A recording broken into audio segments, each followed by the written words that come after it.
नमस्कार, आप देख रहे हैं तेज इंडिया टीवी और मैं हूं आपके साथ मानवी ठाकुर। शुरुआत करते हैं आज की खास खबरों से। जिले के बाजना थाना क्षेत्र के इमलीपाड़ा खुर्द गांव के समीप जंगल में मिली 22 वर्षीय विवाहिता युवती की हत्या का खुलासा पुलिस ने 24 घंटों के भीतर कर दिया है। हत्या एक तरफा प्यार में पड़े प्रेमी ने की थी। पुलिस ने आरोपी को गिरफ्तार कर लिया है।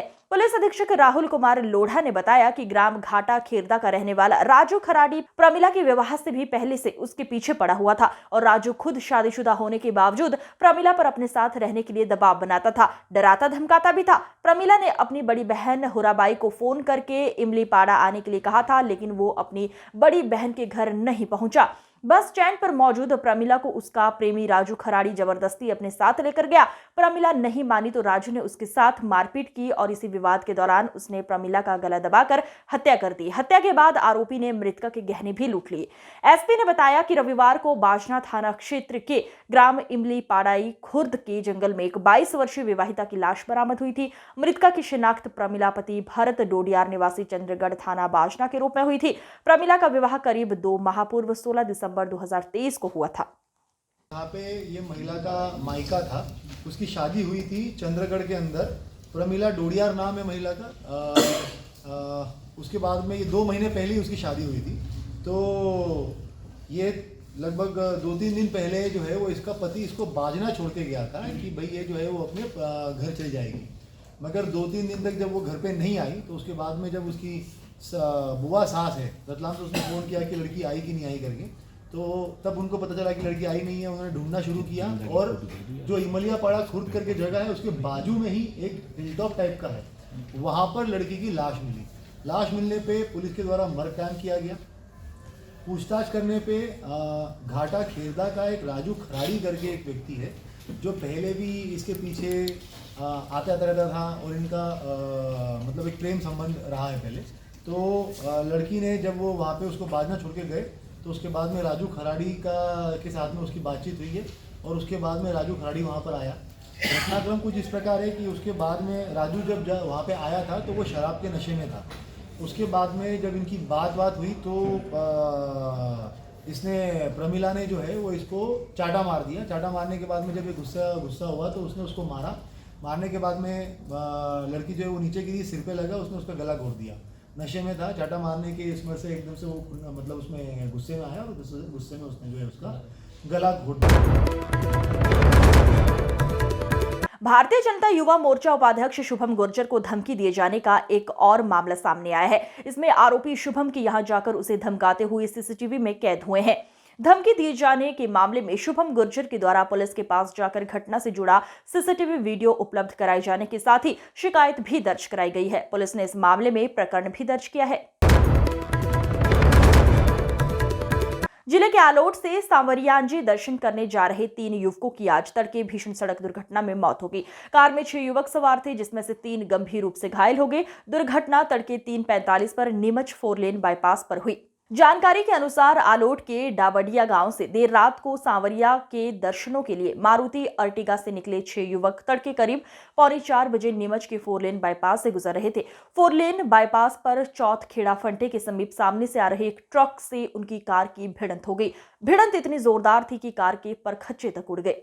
इस भीषण सड़क हादसे में कचरूलाल पाटीदार, ओम प्रकाश पाटीदार और नरेंद्र पिता भंवर सिंह 23 सभी निवासी डाबडिया तहसील आलोट की मौके पर ही मौत हो गई। शेष 3 युवक गंभीर रूप से घायल हुए हैं, जिनमें से एक का इलाज जारी है और 2 गंभीर युवकों को उदयपुर रेफर किया गया है।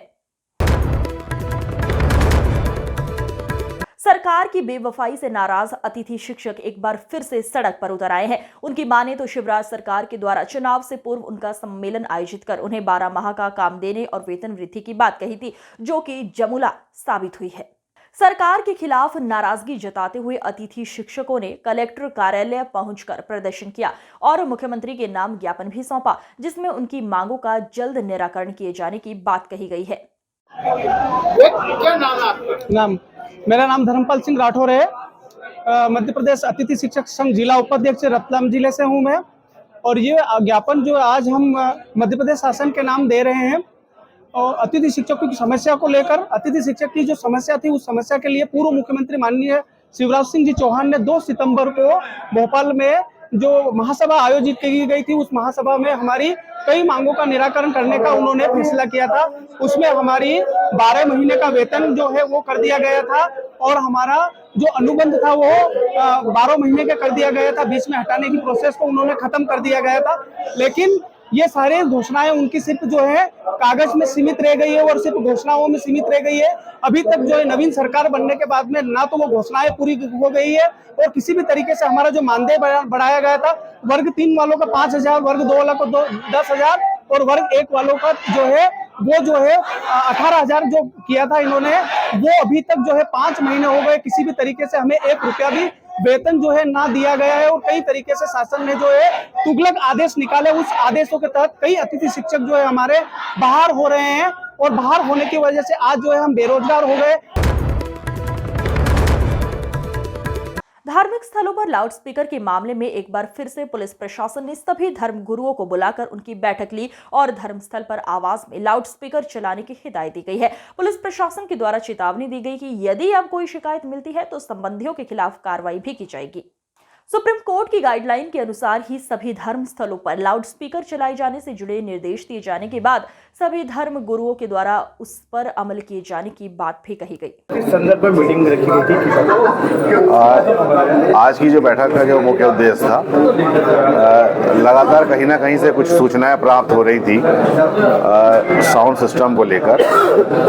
सभी धर्म गुरुओं को यहाँ पर आहूत किया गया था और जिसमें उनसे ये बताया गया था कि सुप्रीम कोर्ट के न्यायालय के जो आदेश था, उस आदेश के तारतम्य में कितने डेसिबल में साउंड का प्रयोग किया जा सकता है, उनके क्या मापदंड होने चाहिए, इस संबंध में एक मीटिंग आयोजित की गई थी। चूँकि एसडीएम साहब द्वारा इसमें दल भी गठित कर दिया गया है सभी अनुभाग में, तो ये हिदायत दी गई थी कि इसके बाद यदि कोई ऐसी शिकायत प्राप्त होती है तो निश्चित रूप से जो है उन पर अब कार्रवाई की जाएगी। सर कुछ एक ऐप भी बताया गया है, किस तरह का ऐप? हाँ, ये जो साउंड को मापक हेतु।